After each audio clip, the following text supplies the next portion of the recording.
ప్రార్థనలోనికి వెళదామండి. ఈ రాత్రి మనం ప్రార్థన కొరకే దేవుని యొక్క సన్నిధిలోనికి వెళ్ళే ముందుగా మరి బైబిల్ గ్రంథంలో నుంచి ఒక లేఖన భాగాన్ని చదువుదాం. ఆ తర్వాత మనం దేవుని వాక్యం చేత కొంత సమయం ప్రేరేపించబడిన వారమే ఆ తర్వాత సంఘము కొరకే ప్రార్థనలో గడుపుదామండి. లూకాసు వార్త 22వ అధ్యాయము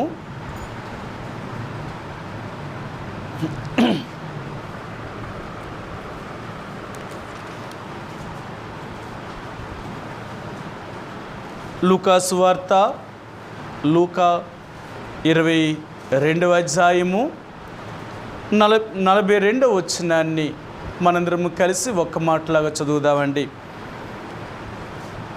42వ వచనాన్ని మనందరము కలిసి ఒక్క మాటలాగా చదువుదాం. తండ్రి, ఈ గిన్నె నా యొద్ద నుండి తొలగించుటకు నీ చిత్తమైతే తొలగించుము, అయినను నా ఇష్టము కాదు నీ చిత్తమే సిద్ధించునుగాక అని ప్రార్థించెను. ఈ రాత్రికాల సమయంలో ప్రభు యొక్క సన్నిధిలో ప్రార్థనకి వెళ్ళే ముందుగా దేవుడు మనల్ని ప్రార్థన కొరకే సిద్ధపరచడం కొరకే దేవుడు మనకు అనుగ్రహించిన ఈ మాటను దేవుడు మనకి మరి గ్రహించేలాగా దేవుడు మనకు సహాయం చేయనుగాక. గత ఉదయకాల సమయంలో నేను ప్రభు దగ్గర కనిపెట్టినప్పుడు, ప్రభా ఈరోజు ప్రార్థన కొరకే నేను ఏం చెప్పాలి అని ప్రభువుని అడిగినప్పుడు ప్రభు ఈ మాటనే గుర్తు చేశాడు. అంటే ఏ మాట గుర్తు చేశాడో మీకు చూపిస్తాను. ఆయనను నా ఇష్టము కాదు నీ చిత్తమే సిద్ధించునుగాక అని ప్రార్థించెను. ఈ ఒక్క మాటనే దేవుడు చెప్పాడనమాట. ఆయనను నా ఇష్టము కాదు నీ చిత్తమే సిద్ధించునుగాక అని ప్రార్థించాడట. యేసుప్రభువారు కూడా ఈ భూమి మీద ఉన్నప్పుడు ఆయన కూడా ప్రార్థించాడు. ఎన్నో అవసరతలు తనకున్నాయి. ఎందుకంటే మనిషిగా పుట్టిన వారికి అవసరతలు లేని వారు ఎవరు ఉంటారు? ఎందుకంటే మానవుడిగా జన్మించిన ప్రతి ఒక్కరూ కూడా ఎన్నో అవసరతలు కలిగిన వారు, ఎంతో సహాయాన్ని కలిగిన వాళ్ళు మనకి సహాయం కలిగి ఉండవలసిన వారికి ఉంటున్నాం. అందుకనే ఈ భూమి మీద ఉన్నంతకాలము మనము దేవుని యొక్క సహాయం కొరకు, మన అవసరముల కొరకు దేవుని ప్రార్థించేవారుగా మనం ఉంటూ ఉంటాం.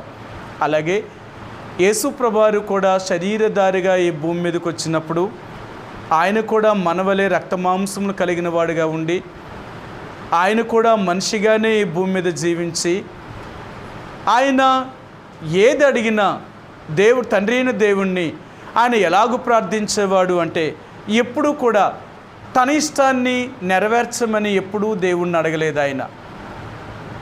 ఎందుకంటే యేసుప్రభువారే మనకు మాదిరి. ఈ లోకంలో మనం ఎవరిని తీసుకున్నా మనుషులుగా కొన్నిసార్లు కొన్ని మంచి లక్షణాలు ఉంటాయి, కొన్ని చెడ్డ లక్షణాలు ఉండొచ్చు.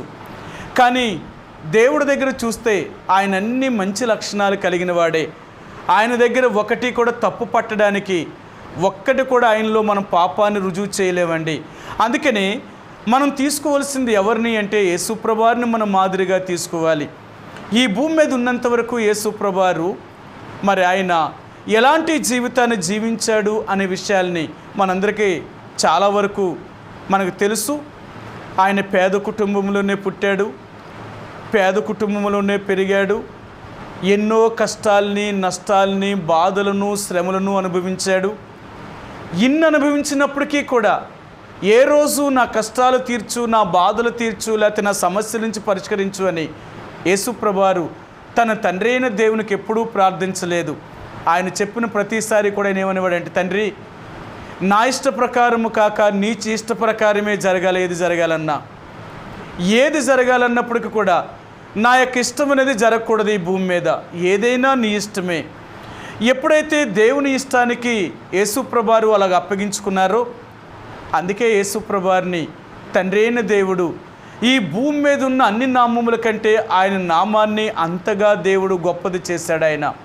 కాబట్టి ఈ రాత్రి దేవుడు నీకు నాకు కూడా జ్ఞాపకం చేసేది ఏంటంటే, మనము కూడా ఈ భూమి మీద ఉన్నంతకాలము మన ఇష్టాన్ని లేక మన అవసరతలు తీర్చుకోవడం కొరకే తండ్రిని అడిగడి కంటే, ప్రభువా ఏదైనప్పటికీ నీ ఇష్టం, నువ్వు ఏది నా జీవితంలో అనుమతించినా దాని గుండా వెళ్ళడానికి నేను సిద్ధంగానే ఉన్నాను.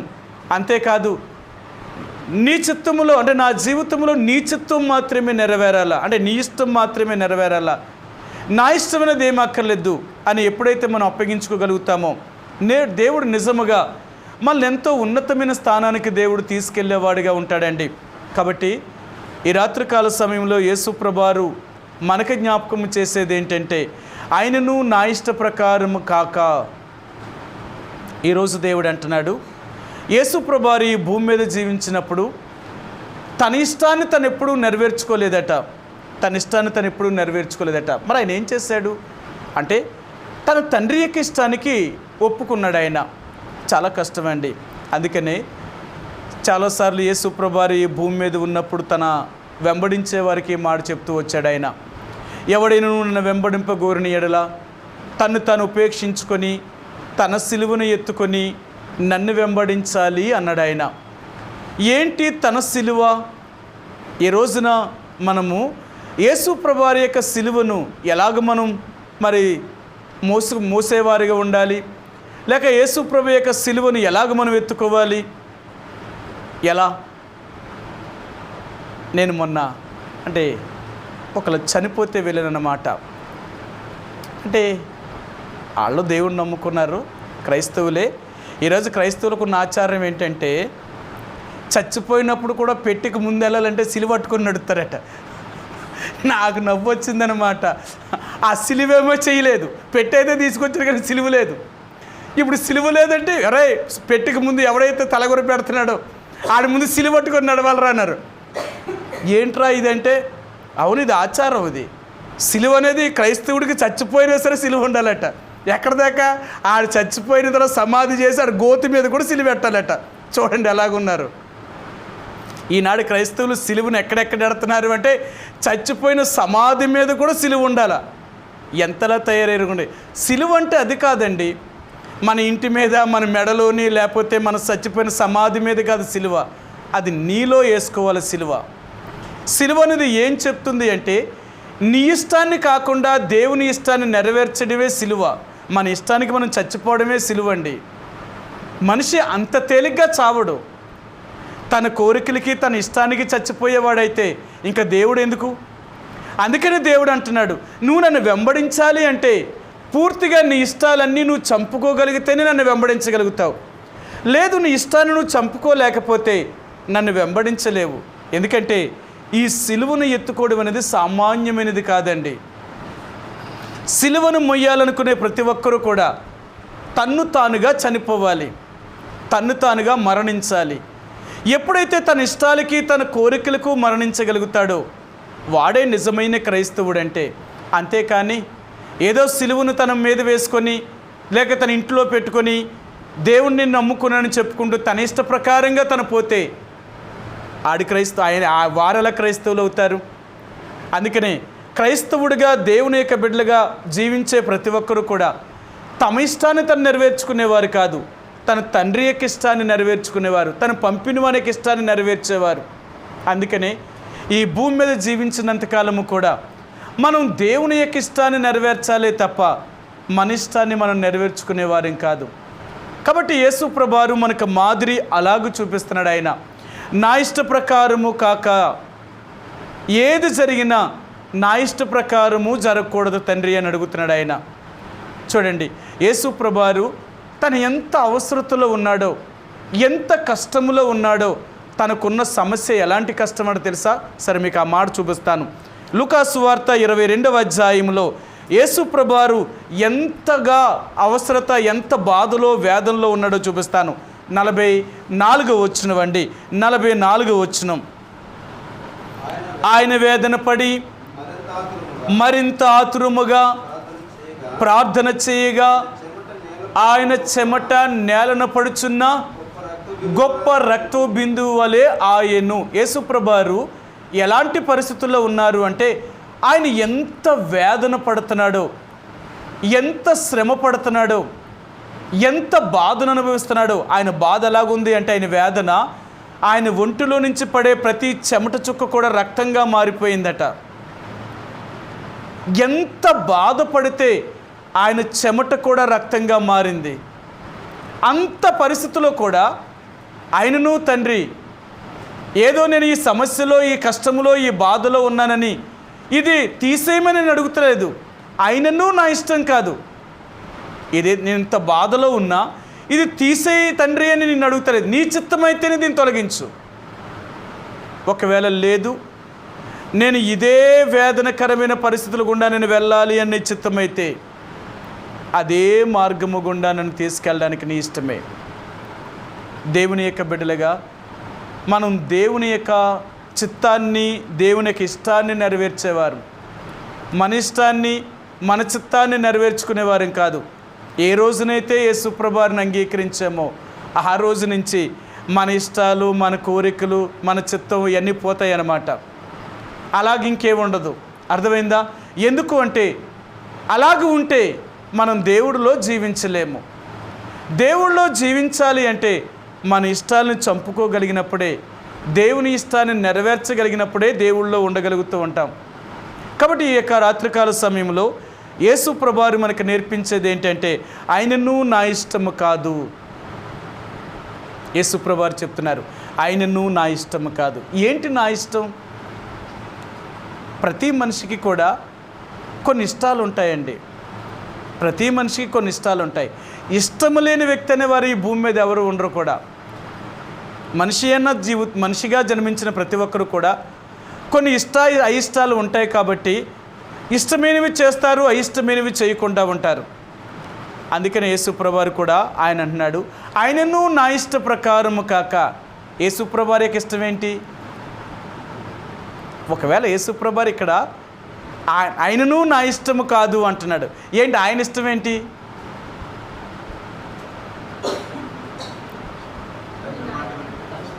సిస్టర్ గారు కొంచెం గట్టి చెప్పండి. ఏంటండి? బాగా చెప్పారు. ఆ గిన్నె నా ఎదురు నుంచి తొలగించమంటున్నాడు. మీరేమన్నారు బెదరు? తండ్రి యొక్క చిత్తం నెరవేర్చడం అంటారా? ఇప్పుడు యేసుప్రభువారికి ఇష్టమేంటి? నా ఇష్టము కాదు, ఆయనకి ఇష్టమేంటి? యేసుప్రభువారికి ఇష్టమేంటి? అక్కడే ఉంది. యేసుప్రభువారు ఎందుకు ప్రార్థన చేస్తున్నాడు? తన మరణాన్ని గురించి చెప్తున్నాడు. ఆయన ఆ సిలువను ఎక్కాలి. ఇప్పుడు యేసుప్రభువారికి ఏంటి? అంత బాధను నేను భరించలేను ప్రభా, సిలువను నాకు తప్పించు అంటున్నాడు ఆయన. ఇప్పుడు తండ్రి ఏమంటున్నాడు? ఆ సిలువ మార్గము గుండా నువ్వు వెళ్ళాలని నా సంకల్పం అది. అందుకే కదా నేను భూమి మీద పంపించాను. నువ్వు ఆ సిలువ మార్గము గుండా వెళ్ళకుండా ఆ సిలువను వద్దు అంటే ఇంక నేనేం చెప్తాను నీకు? చాలాసార్లు మనుషులుగా మనం ఏమనుకుంటే మానవుడిగా పుట్టడమే బాధల కొరకు పుట్టేవంట. మానవుడిగా మనిషి బాధల కొరకే పుట్టి ఇప్పుడు మనిషి ఏమంటే నా బాధలే ఉండకూడదు అంటున్నాడు. బాధలు లేకుండా మనం ఎక్కడ ఉండగలం? క్రైస్తవ జీవితంలో కానీ లోకంలో పుట్టిన ప్రతి మానవుడు కానీ కష్టము, దుఃఖము, బాధ, శ్రమ, ఇబ్బంది, అనారోగ్యము ఇవన్నీ భరించాలి చచ్చేదాకా. ఎందుకంటే మనిషిగా పుట్టిన వాళ్ళు ఎవరికీ కూడా ఇలాంటి సమస్యలు లేకుండా ఎవరు ఉండరు. ఏదో ఒక రకంగా మనిషిగా ఈ బాధలను అనుభవించుకుంటూ వెళ్ళవలసిందే. కానీ మనమేమంటామంటే నాకు ఏ బాధలు ఉండకూడదు తండ్రి, నాకు ఏ కష్టాలు రాకూడదు తండ్రి, ఈ భూమి మీద ఉన్నంతకాలం నేను సుఖంగా బ్రతకాలి తండ్రి అని అడుగుతావు. కానీ దేవుడు అంటున్నాడు అది ఎలా సాధ్యం? నువ్వు నన్ను అడుగుతున్నావు నిజమే, ఏమీ లేకుండా బ్రతకాలని నీ ఇష్టం అంటున్నావు. కానీ ఇవేవీ లేకపోతే నువ్వు నా మాట వినవని నాకు తెలుసు. మనందరికీ తెలుసు కదా, మనిషి ఎప్పుడు దేవుడు తనకు అవసరం అంటే తన కష్టం వచ్చినప్పుడే దేవుడు వాడికి కావాలంటాడు. అందుకనే మనం చాలాసార్లు చదువుతూ ఉంటాం. కీర్తన గ్రంథము 107వ కీర్తన అంటాడు, వారి కష్టకాలం ముందు యెహోవాకు మొరపెట్టిరి అంటారు. ఎప్పుడు మొరపెడతారటాలు? కష్టాలు వస్తేనే కానీ మనిషి అంత తేలిగ్గా మొరపెట్టడండి దేవుడి దగ్గరికి. అందుకని దేవుడు అంటాడు కొన్ని కష్టాలు, కొన్ని బాధలు, శ్రమలు ఎందుకంటే నీ జీవితంలో మేలుకరంగా ఉండడానికే. అవేవో నిన్ను నష్టపరచాలని లేక నిన్ను బాధ పెట్టాలని కాదు, నీ మేలు కోరి కష్టాలు. కాబట్టి ఈ రాత్రి యేసుప్రభువారు జ్ఞాపకం చేసేదంటే ఆయనను నా ఇష్టము కాదు. ఒకవేళ నీ చిత్తమైతే నేను అనుకునేది ఏంటంటే ఇంత కఠినమైన సిలువను, ఇంత బాధను నేను అనుభవించడం సాధ్యమా ప్రభువా? తండ్రి నీ చిత్తమైతే ఈ సిలువను నా ఎదురు నుంచి తొలగించు, ఇటువంటి మరణాన్ని తొలగించు. పోనీ లేదు, ఆయనను నా ఇష్టము కాదు, నిజముగా నేను ఇదే సిలువ మార్గము గుండా వెళ్ళాలి అనుకుంటే అది నీ చిత్తమే అయితే అది నీ చిత్తమే సిద్ధించు. దేవుని యొక్క బిడ్డలుగా ఈ రాత్రి దేవుడు అంటున్నాడు, నా ఇష్టము కాదు తండ్రి, నీ ఇష్టమే నెరవేర్చు అని మనం ప్రార్థించాలట. నేను ఎన్నోసార్లు మీకు చెప్పాను, అపోస్తలుడైన పౌలు రాసిన పత్రికలు రమారమి, రోమిలకు రాసిన పత్రిక దగ్గర నుంచి తీతునకు రాసిన పత్రిక వరకు ఆయన 14 పత్రికలు రాశాడు. ఆయన ఈ 14 పత్రికల్లో ప్రతి సంఘములో ఉన్న దేవుని యొక్క ప్రజల యొక్క వారి యొక్క అవస్థతుల కొరకు ప్రార్థన చేశాడు. ఎలాంటి అవస్థతుల కొరకు ప్రార్థన చేశాడు అంటే, భౌతికమైన భూ సంబంధమైన అవస్థతుల కొరకు అపోస్తలుడైన పౌలు ఏ సంఘములో ఉన్న దేవుని ప్రజల కొరకు ప్రార్థించలేదు. ఆయన ప్రార్థించినప్పుడల్లా, ప్రభువా వీరు ఆత్మీయంగా బలపడాలి, వీరు ఆత్మీయంగా జీవించాలి, వీరి నీలో జీవించేటట్లుగా వీరికి సహాయం చేయి అని ఆత్మీయమైన విషయాల కొరకు మాత్రమే పౌలు ఆ 14 పత్రికల్లో దేవుని యొక్క ప్రజల యొక్క క్షేమము కోరి ప్రార్థించాడే తప్ప, తండ్రి వారి కష్టాల్లో ఉన్నారు, వారు బాధల్లో ఉన్నారు, వారి ఇబ్బందుల్లో ఉన్నారు, వారు అనారోగ్యమైన పరిస్థితుల్లో ఉన్నారు, వారిని బాగు చెయ్యి, వారికి సహాయం చెయ్యి, వారి అవసరతలు తీర్చు అని అపోస్తలుడైన పౌలు ఎక్కడా ఏ పత్రికల్లో కూడా అలా ప్రార్థించలేదు. ఎందుకు అలా ప్రార్థించలేదు అంటే, అపోస్తలుడైన పౌలు యొక్క ఉద్దేశం ఏంటంటే, ఈ భూమి మీద ప్రతి మానవుడు జన్మించిన ప్రతి ఒక్కడు ఈ శ్రమలు అనుభవించాలి. మనం వీటి కొరకు కాదు, ఆత్మీయమైన జీవితం కొరకు మనం ప్రార్థించాలి. వాళ్ళ అవసరత ఏంటి అంటే, ఆత్మీయంగా వారు దేవుళ్ళలో ఉండడమే వారి అవసరత. అందుకని మనం వాటి కొరకు ప్రార్థించాలి తప్ప వాటికి విరోధముగా మనం ప్రార్థించకూడదని మీరు చూడండి. ఏ పత్రికలోనైనా సరే ఆయన ప్రార్థన చేసినప్పుడు ఆత్మ సంబంధమైన విషయాల కొరకు ప్రార్థన చేశాడే తప్ప శరీర సంబంధమైన విషయాల కొరకు ఎప్పుడూ ప్రార్థన చేయలేదు. ఈ రాత్రి దేవుడు అంటున్నాడు, మన ఇష్టం ఏంటి అంటే, మనందరము కూడా భూమి మీద ఉన్నంత కాలము సుఖముగా బ్రతకాలనుకునేవారు, మనం ఎంతో సౌఖ్యముగా ఉండాలనుకునేవారు, మనకు ఎటువంటి సమస్యలు లేకుండా జీవించాలనుకునేవారు. అది మన ఇష్టం. కానీ దేవుని యొక్క ఇష్టం ఏంటో తెలుసా? మనం శ్రమల గుండా వెళ్ళడమే దేవుని యొక్క చిత్తం అంట. దేవుడి ఇష్టం ఏంటంటే, మీరు బాధల గుండా, శ్రమల గుండా, కష్టాల గుండా వెళ్ళడమే నా చిత్తం. నా చిత్తం మీరు నెరవేర్చడం అంటే ఏంటంటే, ఇవన్నీ మీరు భరించాలి. సరే, మీకు ఆ మాట చూపిస్తాను, చాలాసార్లు మీకు చూపించాను, కానీ రాత్రి మరలా మీకు చూపిస్తాను. యాకోబు రాసిన పత్రిక, ఇక్కడ దైవజనుడైన యేసుప్రభు వారి యొక్క శిష్యుడైన లేక ఆయన సహోదరుడైన మరి యాకోబు రాసిన ఈ పత్రికలో ఆయన ఏం చెప్తున్నాడో చూపిస్తాను. యాకోబు రాసిన పత్రిక 4వ అధ్యాయము 9వ వచనము 10వ వచనం అండి. యాకోబు రాసిన పత్రిక 4వ అధ్యాయము 9వ వచనము 10వ వచనం. వ్యాకులపడుడి, దుఃఖపడుడి, ఏడువుడి, మీ నవ్వు దుఃఖమునకును మీ ఆనందము చింతకును మార్చుకొనుడి. అప్పుడు ఆ ప్రభు దృష్టికి మిమ్మల్ని మీరు తగ్గించుకొనుడి, అప్పుడు ఆయన మిమ్మల్ని హెచ్చించును. యేసుప్రభువారు లేక తన సహోదరుడైన యాకోబు ద్వారా మనకు మాట్లాడేది ఏంటంటే, మీరు ఏడవండి, వ్యాకులు పడండి, దుఃఖపడండి, మీ ఆనందమును చింతగా మార్చుకోనండి అంటున్నాడు ఆయన. దేవుడు ఎప్పుడు కూడా ఇలా మాట్లాడకూడదు. మీరు సంతోషంగా ఉండండి, మీరు ఆనందంగా బ్రతకండి, మీరు మేలుకరంగా ఉండండి, మీకు ఏ కీడు ఏ నష్టం రాకుండా ఉండండి అలా చెప్పాలా. కానీ ఇక్కడ అలా చెప్తలేదు ఆయన. మీరు ఏడవండి, దుఃఖపడండి, మీ ఆనందాన్ని సంతోషాన్ని దుఃఖంగా మార్చుకోనండి అని చెప్తున్నాడు ఆయన. కారణం ఏంటి అంటే, మనం ఎంత దుఃఖము గుండా శ్రమల గుండా వెళ్తామో ఇవన్నీ మనకెంతో మేలుకరంగా మార్పు చెందుతాయండి. అందుకని బైబిల్ గ్రంథాలు అంటాడు, క్రీస్తులో ఉన్న శ్రమలన్నీ కూడా, యేసు ప్రభువారిలో ఉన్న మన కష్టాలన్నీ కూడా మనకు బహుమానములే. ఏ రోజునైతే యేసు ప్రభువారిని మనం అంగీకరించామో, అంగీకరించిన నాటి నుంచి యేసు ప్రభువారి కొరకు నీతి నిమిత్తము ఏ తప్పు చేయకుండా, ఏ నేరము చేయకుండా అన్యాయముగా నిందించబడినప్పుడు, అన్యాయంగా శ్రమ అనుభవిస్తున్నప్పుడు, మీరు బాధను అనుభవించినప్పుడు ఇవన్నీ మనకి ఆశీర్వాదంగా మారగలుగుతున్నాయి.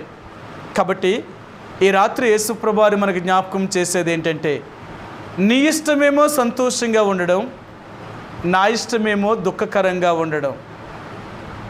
అంటే బాధను అనుభవిస్తూ ఉండడం, శ్రమ అనుభవించడమే నా దృష్టికి మేలు.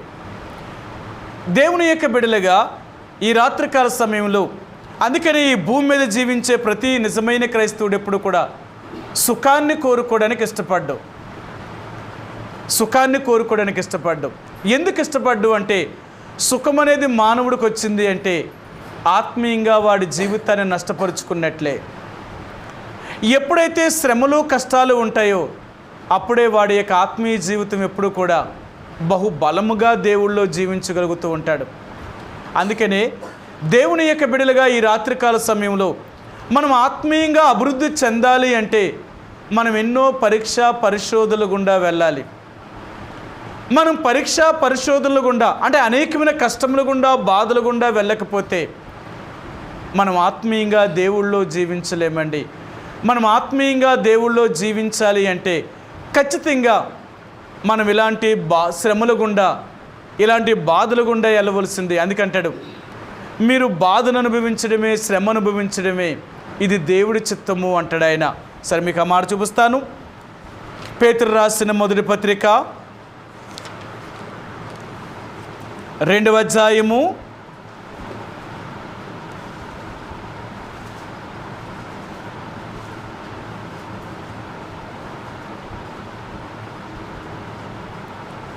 20వ వచనం అండి. 20వ వచనం, తప్పుదెమ్మకై దెబ్బలు తిరిగినప్పుడు మీరు సహించిన ఎడల మీకేమి ఘనము? మేలు చేసి బాధపడినప్పుడు మీరు సహించిన ఎడల అది దేవునికి హితమగును. ఇందుకు మీరు పిలువబడితిరి. దేవునికి హితమైనది ఏంటి అంటే మనం బాధపడ్డమే దేవునికి ఇష్టమంట, మనం శ్రమపడ్డమే దేవునికి ఇష్టమంట. అందుకని రాత్రి దేవుడు అంటున్నాడు, అయినను నా ఇష్టము కాదు తండ్రి.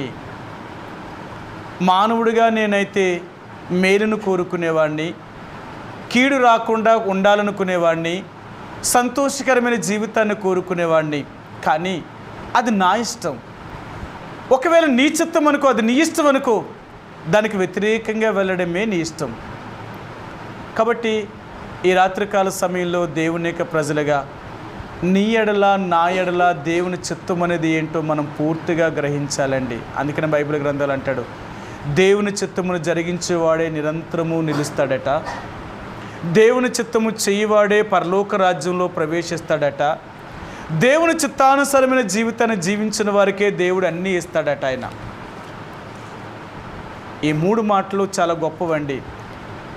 ఆయన చిత్తము జరిగించేవాడు, సరే, ఆయన చిత్తాన్ని జరిగించేవాడు, వాడు ఎప్పటికీ కదిలించబడ్డు, వారు ఎప్పుడు స్థిరంగా ఉంటారట. సరే, మీకు ఆ మాట చూపిస్తాను. మొదటి యోహాను రాసిన పత్రిక 2వ అధ్యాయం, యోహాను రాసిన మొదటి పత్రిక 2వ అధ్యాయము 17వ వచనమండి. 2:17, లోకమును దాని ఆశయు గతించిపోవుచున్నవి కానీ దేవుని చిత్తమును జరిగించిన వాడు నిరంతరము నిలుచును. దేవుని చిత్తము జరిగించువాడు నిరంతరము నిలుచునంట. ఏంటి దేవుని చిత్తం? ఈరోజు దేవుని చిత్తం ఏంటో మనం తెలుసుకోవాలా. ప్రభువా, నా ఎడల నీ చిత్తం ఏంటి? నా ఎడల నీకు ఇష్టమేంటి? నా ఎడల నీ ఉద్దేశం ఏంటి? దేవుని యొక్క బిడ్డలుగా తప్పక మనం ఇలాగ ఆలోచించవలసిన వారమండి. తప్పక మనం ఇలాగ ఆలోచించవలసిన వారు. మనల్ని సృష్టించిన దేవుడు మన ఎడల ఆయనకు ఒక చిత్తం ఉంది, ఆయనకు ఒక ఉద్దేశం ఉందండి, ఆయనకు ఒక సంకల్పం ఉంది. మన ఎడల ఎప్పుడైతే ఆ సంకల్పాన్ని మనం గుర్తించగలుగుతామో, ఆ ఉద్దేశాన్ని మనం గుర్తించగలుగుతామో, నిజంగా దేవుడు సంతోషించగలుగుతాడు. మనం ఆ ఉద్దేశాన్ని, ఆయన చిత్తాన్ని తెలుసుకోకపోతే దేవుడు మన విషయంలో బాధపడతాడండి. అందుకనే దేవుడు అంటాడు, కొన్నిసార్లు దేవుడు కొంతమందితో దేవుడు చెప్పినప్పుడు అంటాడు, నేను నిన్ను ఇందుకొరకే పుట్టించాను, నువ్వు ఇలాగ ఉండడమే. ఎందుకంటే దేవుని యొక్క ఉద్దేశాన్ని తెలుసుకున్న తర్వాత దేవుడు ఆ వ్యక్తికి తెలియజేసిన, ప్రభువా నన్ను ఎందుకు ఇలా చేసావంటే దేవుడు అంటున్నాడు, నువ్వు ఇలాగ ఉండాలనే నేను చేశాను, అది నా సంకల్పం, అది నువ్వు అలా ఉండకూడదు అనుకుంటేనే దాన్ని నేను ఎలా ఇష్టపడతాను.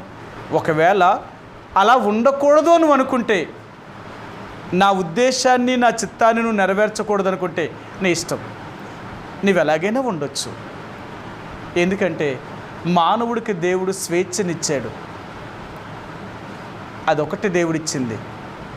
దేవుడు ఎప్పుడైతే మానవుడికి స్వేచ్ఛనిచ్చాడో, ఈరోజు మానవుడు ఏమైపోయాడంటే ఆ స్వేచ్ఛను తన ఇష్టానుసారంగా మార్చుకున్నాడు.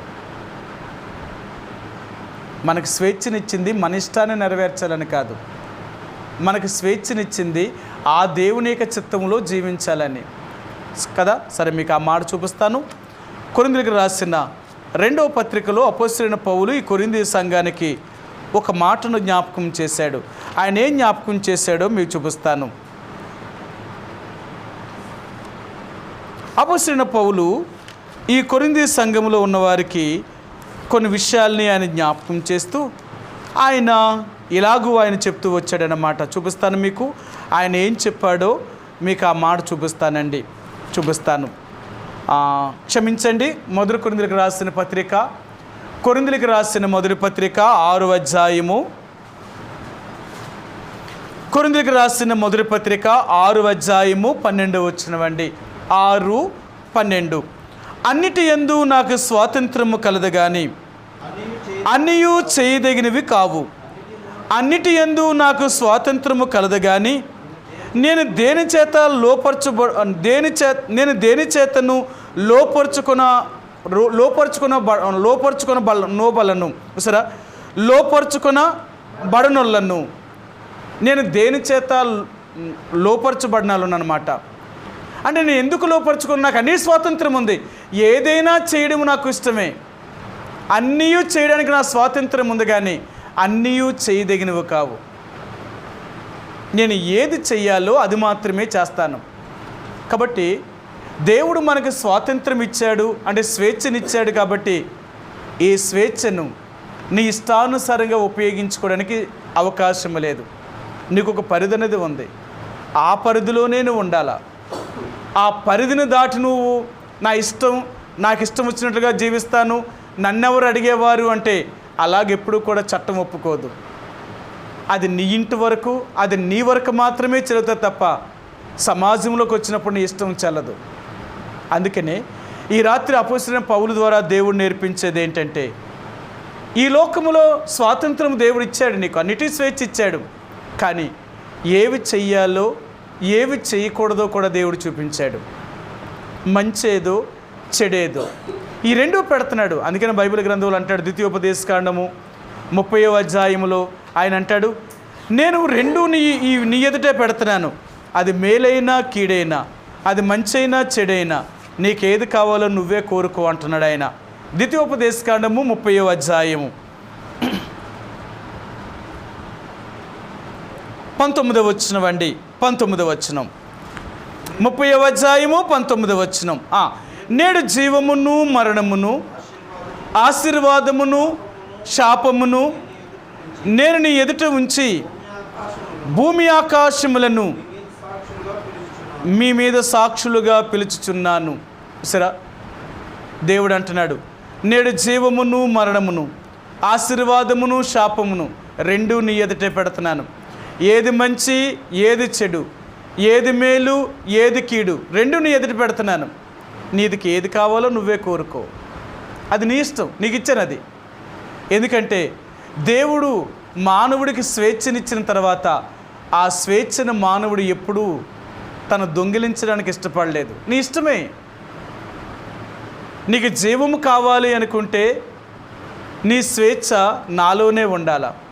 నీకు మరణము కావాలి అనుకుంటే నీ స్వేచ్ఛ నీ ఇష్టానుసారంగా జీవించవచ్చు. అందుకే కదా ఈ లోకంలో జీవిస్తున్న ప్రతి మానవుడు కూడా దేవుని యొక్క ఇష్టాన్ని నెరవేర్చకుండా తన ఇష్టాన్ని తను నెరవేర్చుకుంటూ స్వేచ్ఛగా బ్రతుకుతున్నాడు.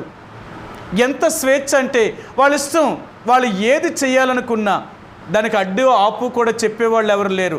వాళ్ళ ఇష్టానుసారమైన జీవితాన్ని జీవిస్తూ ఉన్నారు. కానీ క్రైస్తవుడిగా నీవు నేను కూడా ఇష్టానుసరమైన జీవితాన్ని జీవించేవారం కాదు. మనకు కొన్ని హద్దులు ఉన్నాయి. ఆ హద్దులు దాటి బయటికి వెళ్ళాం. నీ స్వేచ్ఛ అంతా కూడా యేసు ప్రభు లోపల మాత్రమే ఉండాలా. యేసు ప్రభువుని దాటి నువ్వు స్వేచ్ఛగా జీవించడానికి ఇష్టపడకూడదు. అది అందుకనే తల్లిదండ్రులుగా మన పిల్లలకి ఇచ్చే స్వేచ్ఛ ఎంతవరకు అంటే, మన ఇంట్లో ఎంతో స్వేచ్ఛ ఇస్తాం వాళ్ళకి, కానీ మన ఇల్లు దాటి బయటికి వెళ్ళిన తర్వాత వాళ్ళ స్వేచ్ఛ లేదు. ఇంకా వాళ్ళకి కొన్ని హద్దులు పెడతాం. నువ్వు ఎక్కడికైనా వెళ్ళావంటే నువ్వు ఇలాగ ఉండాలా, నువ్వు ఇలాగ ఉండాలా, ఇలాగ మాట్లాడాలా, ఇలాగ జీవించాలా. ఇవన్నీ ఎందుకు అది హద్దులు పెడతావంటే, ఇదేంటి ఇప్పుడు దాకా నాకేం చెప్పలేదు కదా, ఇప్పుడు నాకు హద్దులు పెడుతున్నారేంటి అంటే, అవును అది మా వరకు మాత్రమే పరిమితి. మా మించి దాటి వెళ్ళినప్పుడు నీ కొన్ని హద్దులు అనేవి ఉన్నాయి. ఆ హద్దును దాటి నువ్వు జీవించకూడదు. అందుకని దేవుడు అంటున్నాడు, దేవుని ప్రజలకు కూడా కొన్ని హద్దులను నియమించాడు. అందుకని కొన్ని ఆజ్ఞలను ఇచ్చాడు దేవుడు. ఈ లోకంలో నువ్వు బతికేటప్పుడు ఖచ్చితంగా ఈ ఆజ్ఞలను నెరవేర్చాలా. హద్దును దాటి నువ్వు ప్రవర్తించావు అంటే నీ ఇష్టాన్ని, నీ స్వేచ్ఛను నెరవేర్చుకుంటున్నావు అన్నమాట. తన ఇష్టాన్ని, తన స్వేచ్ఛను నెరవేర్చుకునే ప్రతి ఒక్కరూ కూడా దేవుని యొక్క రాజ్యంలో ప్రవేశించలేరు. ఎందుకంటే తన ఇష్టానుసారంగా జీవించే వాళ్ళందరూ కూడా దేవుని యొక్క రాజ్యములను కాక సాతానుడి యొక్క రాజ్యములకు ప్రవేశించేవారు, అనగా ఆ నరకములో ఉండేవారు. కాబట్టి రాత్రి దేవుడు మనకు అనేది ఏంటంటే, నా ఇష్టం ఏంటి, నీ ఇష్టం ఏంటి? సరే కొన్ని మీకు చూపిస్తాను. అపోస్తలుడైన పౌలు అంటున్నాడు, నా ఇష్టం ఇదే అంటున్నాడు. ఆయన ఏంటి ఆయన ఇష్టమో చూపిస్తాను. అపోస్తలుల కార్యములు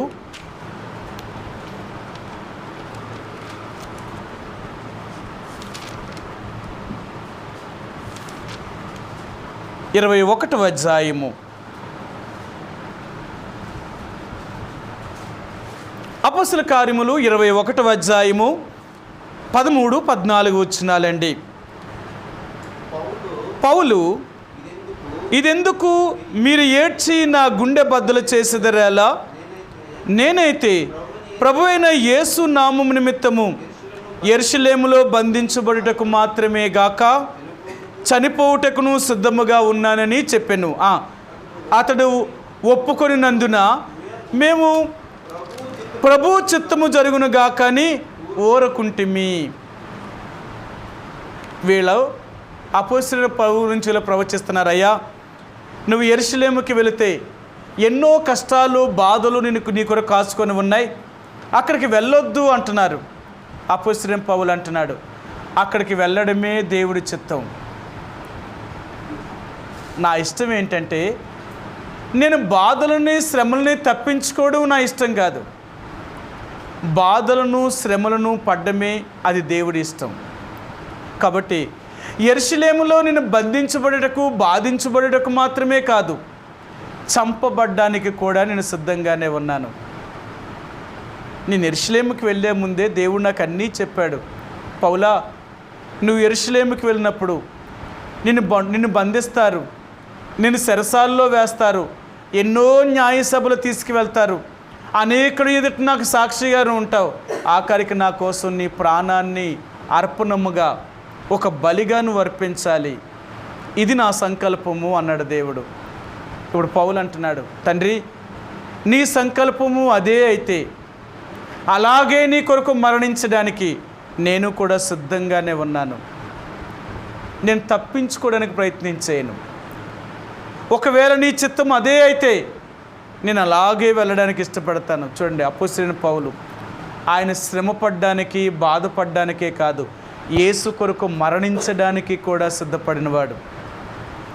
ఈరోజు దేవుడు అంటున్నాడు, నా కోసం నువ్వు ఈ మాత్రం కష్టాలే భరించకపోతే, నా కోసం ఈ నిందలు, ఈ శ్రమలే నువ్వు భరించకపోతే, మరి నా కోసం నీ ప్రాణాన్ని ఇవ్వాల్సి వస్తే? కొన్నిసార్లు నా ఇష్టం ఏంటంటే, నా కొరకు నీ ప్రాణాన్ని దారపోయవలసిన పరిస్థితులు వస్తాయి, నా కొరకు నువ్వు చచ్చిపోవలసిన పరిస్థితి వస్తుంది. అప్పుడేం చెప్తావు? నీ ప్రాణాన్ని రక్షించుకుంటావా? నీ ప్రాణాన్ని నా కొరకు పోగొట్టుకోగలుగుతావా? అందుకని దేవుడు అంటున్నాడు, ఈ రాత్రి అనేది ఏంటంటే నా ఇష్టం ఏంటి అంటే ప్రభువా నీ కొరకు నేను మరణించడానికి కూడా నేను సిద్ధమే. కష్టాలని, బాధలను, నిందలను అనుభవించడమే కాదు, నీ కొరకు మరణించడం కూడా అది నీ చిత్తం. అందుకన్నాడు దేవుని చిత్తం నెరవేర్చడం అంటే ఏంటో తెలుసా? ప్రభువా నా జీవితంలో నీ ఇష్టాన్ని సంపూర్తిగా నెరవేరుస్తాను.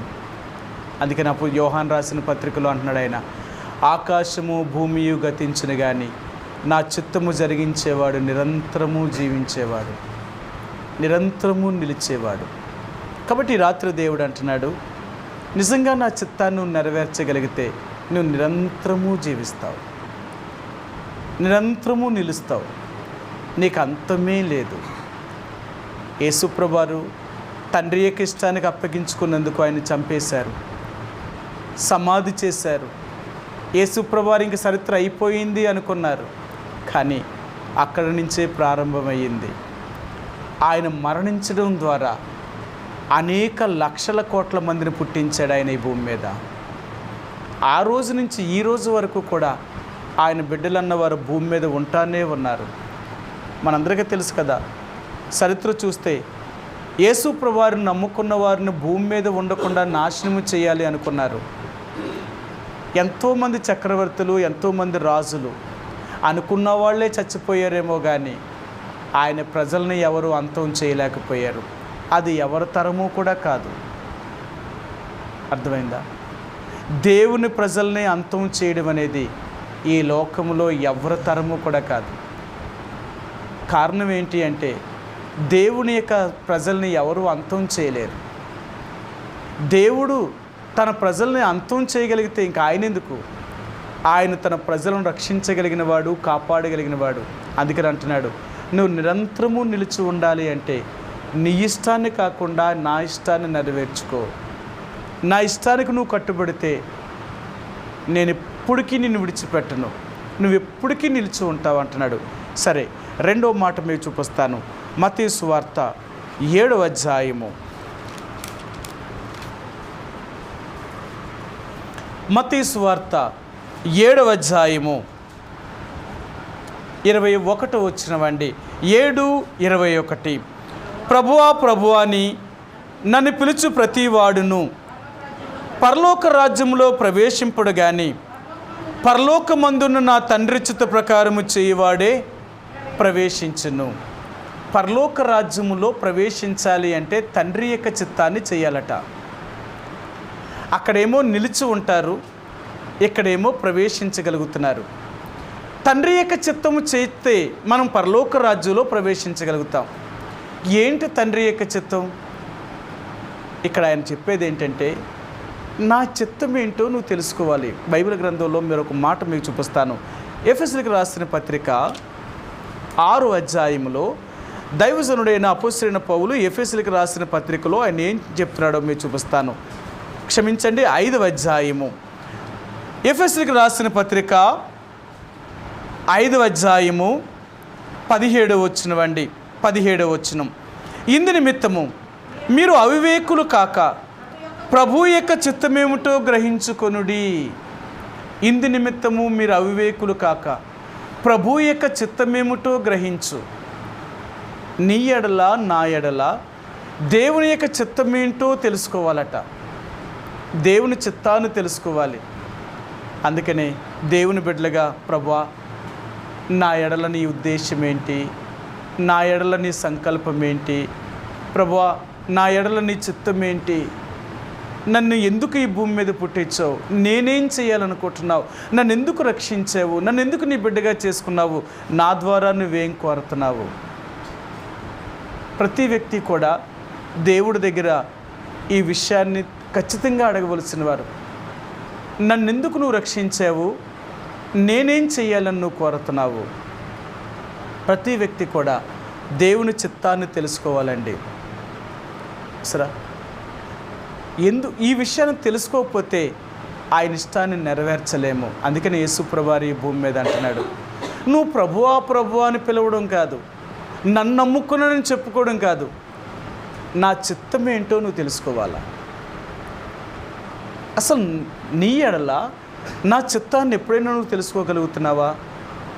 నీ ఎడల నా ఉద్దేశం ఏంటో నీకు తెలుసా? బైబిల్ గ్రంథంలో చాలామంది వాళ్ళని దేవుడు ఒక స్థానానికి తీసుకెళ్ళిన తర్వాత, లేక ఒక స్థితిలోకి వారు తీసుకొచ్చిన తర్వాత దేవుణ్ణి వారు అడిగేవారు, ప్రభువా ఎందుకు నన్ను ఇలాగ చేసావు? నేను ఈరోజు ఈ స్థాయిలో ఉండడానికి గల కారణం ఏంటి? నేనేం చెయ్యాలి? మీ అందరికీ తెలుసు, 3 వ్యక్తులను చూపిస్తాను. ఒకటి మీ అందరికీ బాగా పరిచయమైనవాడు, ఎజ్రా గ్రంథంలో రాజైన కోరెషు. 127 దేశాలకి మహాచక్రవర్తి అయిన ఆ బబులోను రాజైన కోరెషు రాజైన తర్వాత దేవుడు అతను ఎందుకు రాజుగా చేశాడో దేవుడు అతను గుర్తు చేశాడు. గుర్తు చేయడంతోనే కోరెషు రాజు ఒక తీర్మానము చేసుకున్నాడు. నా ప్రజలైన అంటే ఇశ్రాయేలు దేశంలో నుంచి నా తండ్రి తీసుకొచ్చిన ఆ ఇశ్రాయేలు జనాంగాన్ని తిరిగి మరలా వాళ్ళ దేశానికి పంపించాలి. ఏ మందిరాన్ని అయితే నా తండ్రి పడగొట్టాడో ఆ మందిరాన్ని తిరిగి కట్టాలి.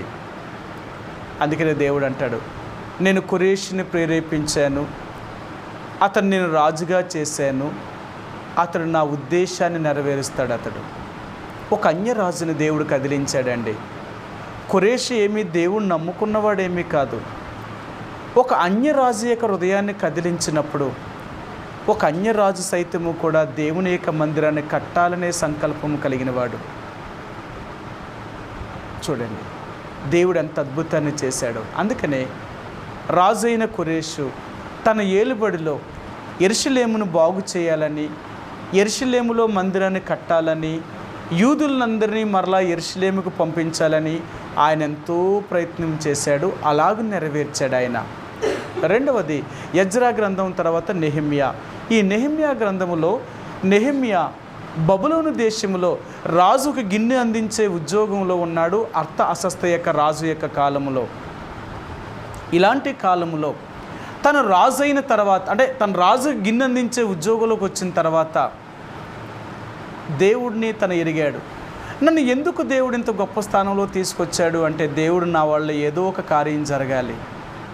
యెరూషలేము ఎప్పుడైతే అగ్ని చేత కాల్చబడిందని, దాని ప్రాకారములు పడగొట్టబడ్డాయని, దేవుని మందిరాన్ని దాని గుమ్మములను కాల్చేశారని ఎప్పుడైతే నెహెమ్యాకు తెలుసుకున్నాడో ఆయన అనుకున్నాడు, ఏడ్చాడు. ఎన్నో దినాలు ఉపవాసముతో ప్రభు దగ్గర కనిపెట్టాడు. ఒక మాట అడిగాడు, తండ్రి నేను యెరూషలేము వెళ్ళి మరలా పడిపోయిన నీ మందిరాన్ని, లేక పడిపోయిన ప్రాకారపు గోడల్ని నేను మరలా తిరిగి కడతాను. నన్ను రాజు నాకు సెలవు ఇప్పించమను, ఆ సెలవు నాకు ఇస్తే నేను వెళ్తాను అంటున్నాడు. చూడండి, అంతటి ఉన్నతమైన స్థానంలో ఉన్న ఆయన దేవుని యొక్క పనిని చెయ్యాలనే సంకల్పం తన జీవితంలో ఎందుకు వచ్చింది? నెహెమ్యా అంతటి స్థానానికి వెళ్ళిన తర్వాత ఆయనకు తెలుసుకున్నాడు, దేవుడు నన్ను ఎందుకు ఈ స్థాయికి తీసుకొచ్చాడు అంటే, దేవుడికి నేను ఏదో చెయ్యాలి. అందుకనే ఎజ్రా నెహెమ్యా దేవుని యొక్క మందిరంలో పడగొట్టబడిన వాటన్నిటినీ బాగు చేశాడు ఆయన. మూడవది నెహెమ్యా తర్వాత ఎస్తేరు గ్రంథము. ఎస్తేరును దేవుడు రాణిగా చేసిన తర్వాత ఆ రాణి యూదులందరినీ కూడా రక్షించాలని దేవుని యొక్క సంకల్పము. అలాంటి ఆపద, అలాంటి శ్రమ, అలాంటి బాధ ముందే వస్తుందని దేవుడు తెలుసు కాబట్టే ఆమెని ఆ షూషాను కోటలో ఆమెను రాణిగా దేవుడు చేశాడు. వీళ్ళ దేవుడి చిత్తం ఏంటి అంటే, వాళ్ళు ఏ స్థితిలో ఉన్నారో ఆ స్థితిలో దేవుని యొక్క చిత్తాన్ని జరిగించడానికి ఇష్టపడ్డారు. వీళ్ళు మర్చిపోలేదు. అందుకనే దేవుని బిడ్డలుగా మనల్ని దేవుడు ఏ స్థాయికి తీసుకెళ్ళినా ఆ స్థాయిలో మనం దేవుడికి నమ్మకంగా పనిచేయాల. అందుకనే దేవుని బిడ్డలుగా ఒక క్రైస్తవుడు అంటే ఏ ఉద్యోగంలో ఉన్నా, ఏ పని చేస్తున్నా లంచం తీసుకోవడానికి తీసుకోడు వాడు. కారణం ఏంటో తెలుసా? దేవుడు నాకు ఈ ఉద్యోగాన్ని ఇచ్చాడు అంటే నాకు ఎందుకు ఇచ్చాడో తెలుసా? నేను నమ్మకంగా ఆ వృత్తికి నేను న్యాయం చేయాలని, అంతే తప్ప దాన్ని దుర్వినియోగం చేయాలని కాదు. చూడండి, ఈ రోజున ఒక ప్రభుత్వ ఉద్యోగిని ఆ ఉద్యోగస్తుడిగా నియమించింది అంటే ప్రభుత్వం ఎందుకు ఇచ్చిందంటే, ప్రజలకి ప్రభుత్వానికి నువ్వు మధ్యలో ఉన్నావు కాబట్టి నువ్వెప్పుడు కూడా న్యాయముగా నువ్వు చేయాలి, అన్యాయం చేయకూడదు. అటు ప్రభుత్వానికి అన్యాయం చేయకూడదు, రెండవదిగా ప్రజలకి అన్యాయం చేయకూడదు. అటువంటి బాధ్యత కలిగిన వాడు కాబట్టి అంతగా నువ్వు బాధ్యత కలిగిన వాడిగా ఉండాలన్నమాట. లేదు అనుకుంటే నువ్వేదైనా మోసం చేసినట్లుగా కానీ కనిపిస్తే నీ ఉద్యోగం నుంచి నిన్ను సస్పెండ్ చేయడానికి అవకాశం ఉంటుంది, తీసివేయడానికి అవకాశం ఉంటుంది. అందుకనే దేవుని యొక్క బిడ్డలు కూడా ఏ ఉద్యోగములు ఉన్నా ఆ ఉద్యోగానికి న్యాయం చేసేవారు. ఒకరోజు భక్సింగ్ గారు ఒక విషయాన్ని ఆయన పుస్తకంలో రాశాడన్నమాట. ఒక ఆయన సాక్ష్యం చెప్పాడు, సేవకుడు అన్నమాట. ఆయన ఒక పెద్ద దైవజనుడు, ఆయన కూడా సేవ చేశాడు. ఆయన ఉద్యోగం చేస్తున్న సమయంలో ఆయన ఒకరోజు స్కూల్కి వెళ్ళి స్కూల్లో పర్మిషన్ అడిగి మీటింగ్ వచ్చేసాడు. స్కూల్లో పర్మిషన్ అడిగి మీటింగ్కి వచ్చాడు. సరే, ఇప్పుడు మీటింగ్ అంతా అయిపోయిన తర్వాత సేవకుడు అడిగాడట, ఈరోజు మీ స్కూల్ ఉంది కదా, ఎలా స్కూల్ నుంచి బయటకు వచ్చేసావు అని అడిగాడట. అన్న, నేను స్కూల్కి వెళ్ళాను, అక్కడ పర్మిషన్ అడిగాను, ఈరోజు నాకు కొంచెం పని ఉందని చెప్పానండి, వాళ్ళకి పర్మిషన్ ఇచ్చారు, అందుకే నేను ఈ మీటింగ్కి వచ్చాను అన్నాడట. అప్పుడు ఆ సేవకుడు అన్నాడట, తప్పు, నువ్వు అలా చేయకూడదు అన్నాడట. అంటే ఏంటి తప్పు? అది తప్పు అంటారా? ఉద్యోగానికి వెళ్ళాడు, వాళ్ళని అడిగాడు, అయ్యా నాకు కొంచెం పని ఉంది, ఆ పని నేను కొంచెం చూసుకుని వస్తాను, నాకు అప్పటిదాకా కొంత పర్మిషన్ ఇవ్వండి అన్నారు. వాళ్ళు సరే, ఇప్పుడు నీ పని ఏమి లేదు, పర్వాలేదు నువ్వు వెళ్ళిరా అని చెప్పారు, కాబట్టి నేను వచ్చాను. దాంట్లో తప్పేముంది? మనకేం తప్పు కనపడుతుంది అంటారు? ఇందులో తప్పు ఉందా? ఉందట. ఏంటి తప్పు?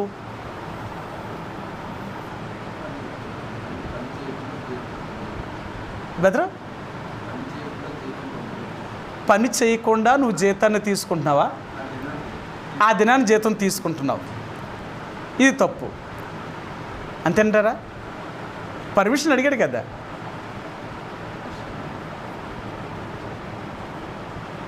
నిజమే, ఆయన చెప్పింది కరెక్టే.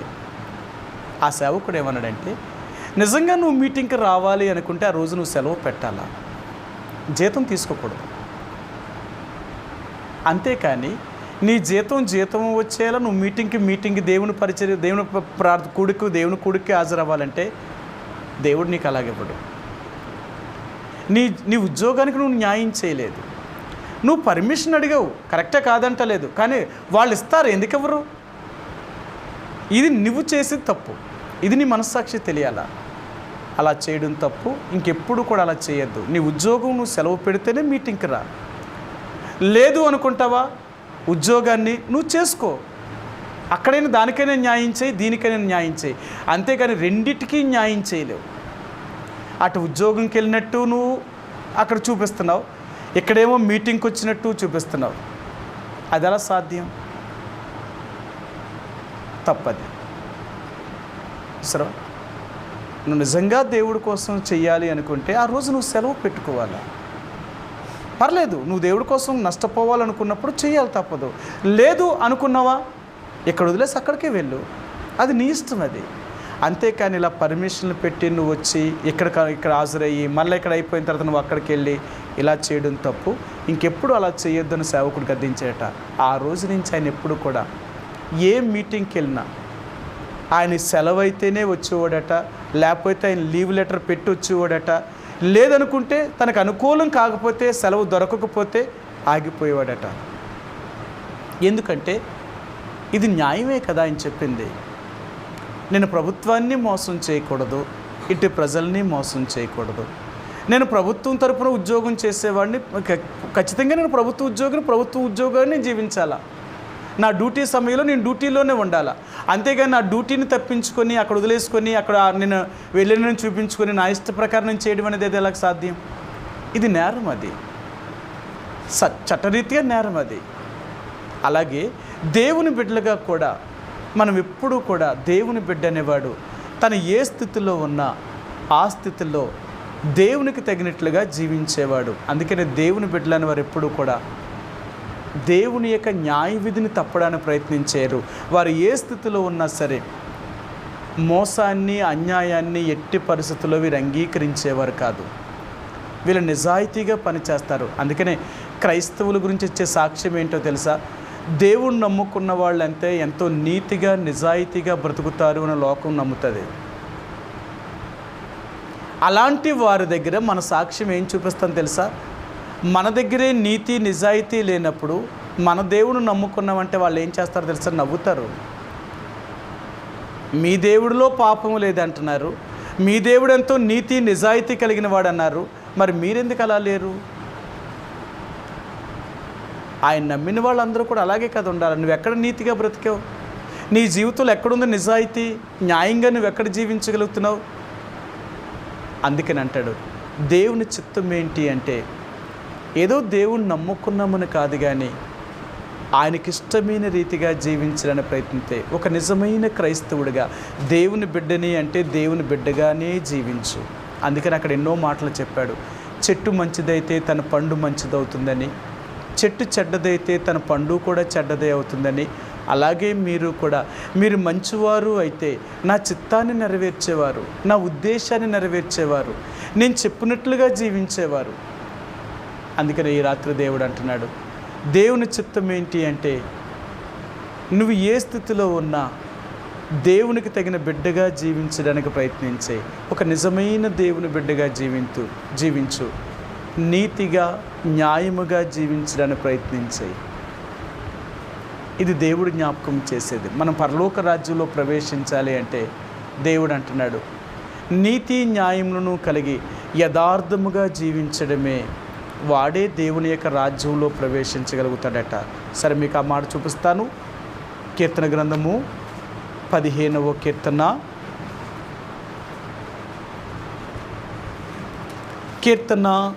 15వ అధ్యాయము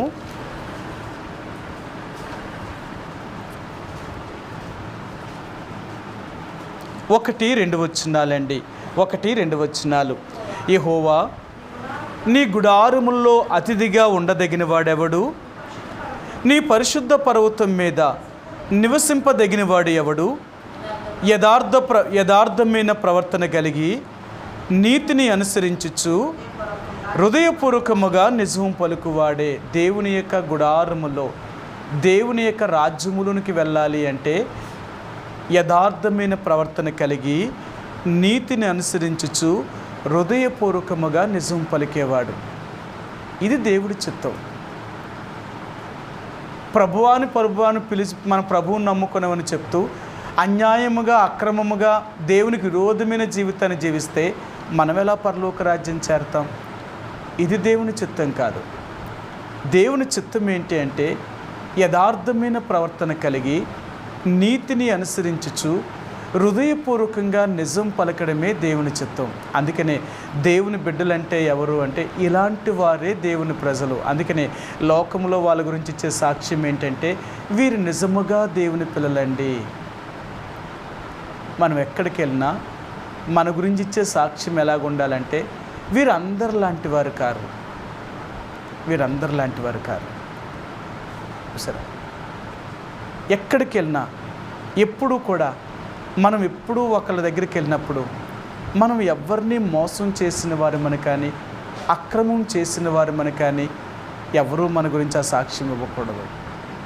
మనం ఎక్కడికి వెళ్ళినా మనం లోకస్తులు లాంటి వారం కాదు. ఇది మన సాక్ష్యం అన్నమాట. ఒక క్రైస్తవుడిగా మన సాక్ష్యాన్ని మనం కాపాడుకోవడం చాలా ప్రాముఖ్యం. అర్థమైందా? నీతి, న్యాయము, యథార్థత ఇవన్నీ చాలా ప్రాముఖ్యమైనవి. ఇలా జీవించగలిగితేనే మనం పరలోకం చేరుతాం. నీతి, న్యాయము, యథార్థత లేకుండా మనం జీవించి పరలోకంలో ప్రవేశించడం అనేది ఇది చాలా అసాధారణమైన సంగతి. ఇప్పుడు దేవుడు అంటున్నాడు, నా చిత్తం ఏంటో తెలుసా? నన్ను ప్రభువా ప్రభు అని పిలవడం నా చిత్తం కాదు, నా తండ్రి యొక్క చిత్తం నెరవేర్చడు. నా తండ్రి యొక్క చిత్తం ఏంటో తెలుసా? ఈ భూమి మీద ఉన్నంతకాలము నా బిడ్డగా ఒక మంచి స్వభావం కలిగిన వ్యక్తిగా జీవించాలా. ఇది నా చిత్తం. అందుకనే ఈనాడు లోకం దేవుని బిడ్డలను చూసినప్పుడు ఏమంటుందో తెలుసా? వీళ్ళు క్రైస్తవులలాగా అవుతారు, వీళ్ళు క్రైస్తవులు కారు. ఈరోజు అనేక మంది ఆర్ఎస్ఎస్ వారు, శివసేన వారు, బజరంగ దళ వారు, విశ్వ హిందూ పరిషత్ వారు, బీజేపీ వారు వాళ్ళు ఏం చెప్తున్నారు అంటే, మీరు నిజముగా క్రైస్తవులు అయితే నువ్వు క్రైస్తవుడిగానే నువ్వు ఉండాలా, మళ్ళా హిందువుడివి అని చెప్పకూడదు, నువ్వు హిందువుడివి అని చెప్పకూడదు. నువ్వు క్రైస్తవుడిగా మార్చుకో. ఎందుకు నువ్వు మార్చుకోవట్లేదు? నీ రిజర్వేషన్ పోతుందన్నా? మరి నువ్వు క్రైస్తవుడివి అయితే నీకు రిజర్వేషన్లు ఏమి ఉండకూడదు కదా? నీ క్రైస్తవుడివి అయితే నీకేమి ఈ లోకంలో నీకు ఏ రిజర్వేషన్ ఉండకూడదు, అందరిలాగే నువ్వు జీవించాలి. ఎందుకంటే మీరు రాజుల పిల్లలు కదా, మీరు దేవుని పిల్లలు అంటే మీరు అన్నీ కలిగిన వారు. మీకు ఏ ప్రభుత్వం నుంచి ఏ రాయితీలు రాకూడదు, మీకు అర్థమైందా? అలాగే జీవించాలంటున్నారు. కానీ ఈరోజు వాళ్ళు అదే వాదిస్తున్నారు.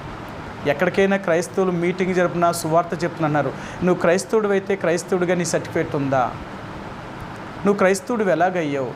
మరి నువ్వు ఎందుకు గుడికి వస్తున్నావు? నువ్వు క్రైస్తవుడు కాకుండా హిందువుడు అని మేము బయట చెప్పుకుంటూ ఇక్కడేమో గుళ్ళోకి వచ్చిన క్రైస్తవుని అంటున్నావేంటి? అది కుదరదు అని గొడవ పెడుతున్నారు వాళ్ళు. నిజంగా నువ్వు క్రైస్తవుడు అయితే నిన్నేమనరట వాళ్ళు. అందుకే నీ రోజు ఏమన్నారు తెలుసా? ఇప్పుడు క్రైస్తవులందరికీ చెప్తున్నారు, పాస్టర్లు అందరూ ఏం చెప్తున్నారంటే, ఇప్పటికైనా మార్చుకోండి, వాళ్ళ రాకముందే మీరు మార్చేసుకోండి, వాళ్ళు వచ్చిన తర్వాత మార్చారు అంటే అవమాన పాలైపోతారు. నువ్వు క్రైస్తవుడు అయితే క్రైస్తవుడువనే చెప్పుకో, భయపడకు దానికి. ఈ లోకంలో నీకు ఏ రాయితీలు లేకపోయినా దేవుడు నిన్ను పోషించగలుగుతాడు. అందుకన్నాడు, ఎవడైనా నువ్వు క్రైస్తవుడైతే ఆ పేరును పట్టే బాధ అనుభవించాలా. నువ్వు క్రైస్తవుడిగా జీవించేటప్పుడు కొన్ని కష్టాలు ఉంటాయి, కొన్ని నష్టాలు గుండా వెళ్ళవలసి వస్తాయి.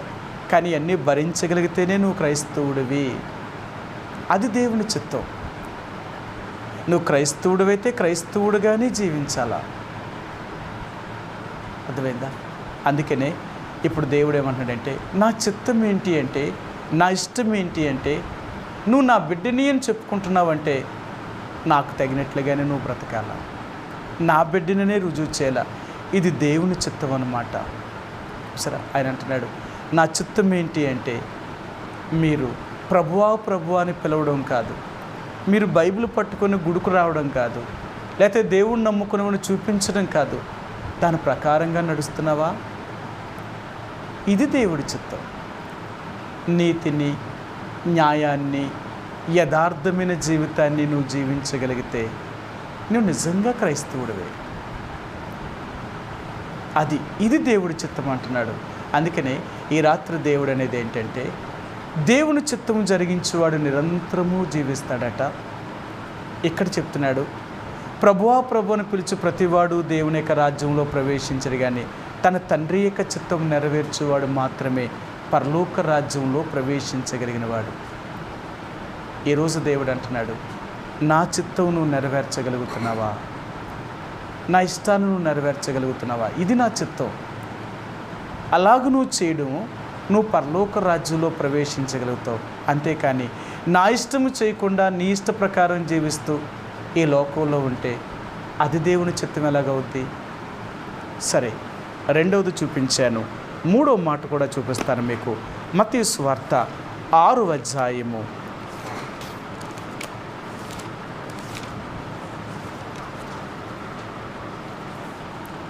మత్తయి సువార్త 6వ అధ్యాయము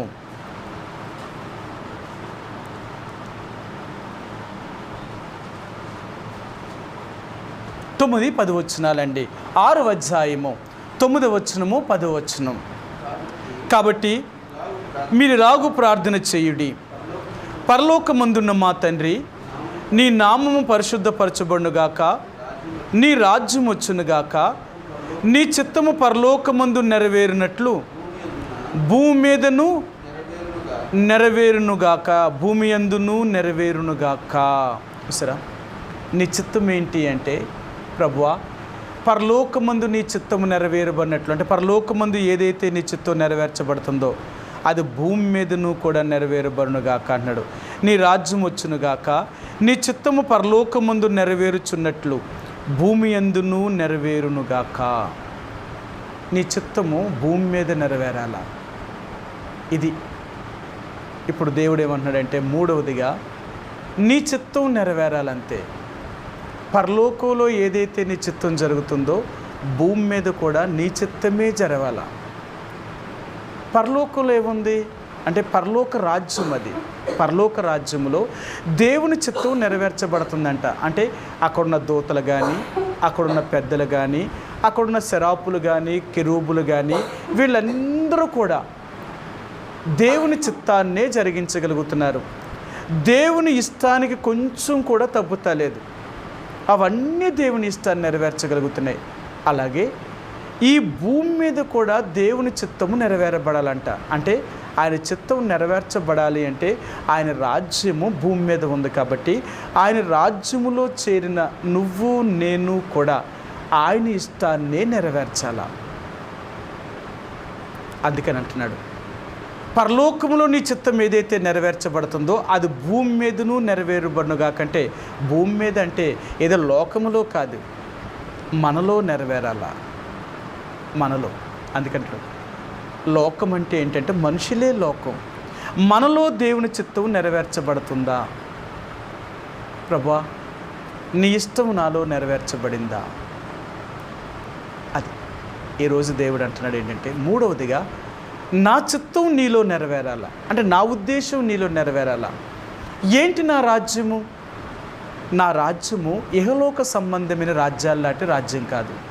నా రాజ్యము తినడము, తాగడము, సంపాదించుకోవడం కాదు.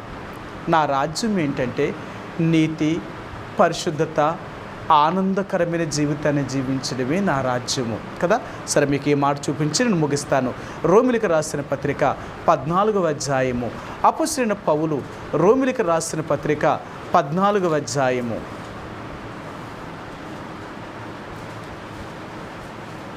16-17 వచనాలండి. 16-17 వచనాలు.